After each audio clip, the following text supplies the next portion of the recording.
You're in the middle of a perfectly normal, relaxed conversation when suddenly and without warning, the rhythm completely breaks. A sharp, intrusive thought cuts through the flow. Did I just say something incredibly stupid?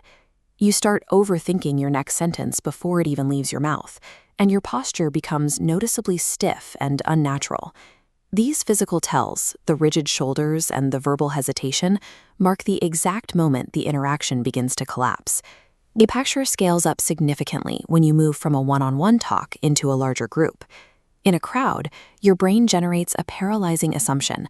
Every person in the circle is watching you, waiting for a mistake. To protect yourself from this perceived judgment, you stop contributing and start fading away from the center of the conversation. Regardless of the setting, the human instinct during these moments is to physically and verbally shrink away from the social threat. The interaction officially ends, but your brain keeps the mental tape running on a loop long after you've gone home. You lie awake replaying the dialogue, cringing at the conclusion that you sounded completely bizarre. This delayed embarrassment creates a lasting consequence.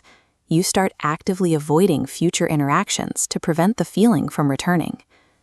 This entire cycle originates from a single shift in focus, where your attention pulls away from the environment and turns entirely inward.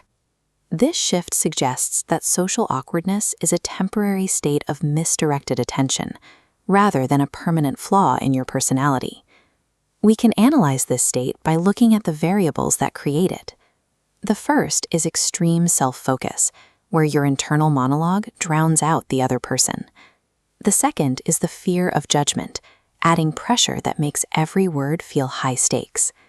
When these two variables combine, they create a feedback loop. The more you fear making a mistake, the more you overthink, which leads to the very stiffness you're trying to avoid. Mastering the social experience requires finding a way to break this specific psychological equation. Breaking the loop starts with recognizing that the scrutinizing crowd you feel in your head is a complete illusion. While you are worried about their judgment, they are actually preoccupied with themselves. They are managing their own self-image and their own internal equations. Because everyone is trapped in their own bubble of self-focus, the harsh audience you're performing for doesn't actually exist. Realizing that the judgment is a phantom immediately lowers the stakes of any interaction. The practical cure for awkwardness is to manually redirect your focus away from your own thoughts and place it entirely on the person in front of you. You have to intentionally stop the internal analysis and just listen to the words being spoken. Social comfort also requires accepting that small conversational mistakes are a natural and expected part of human connection. Ultimately, there is a direct correlation at play. The more you focus on yourself, the more awkward you feel. Escaping this cycle is a matter of consistently choosing to look outward.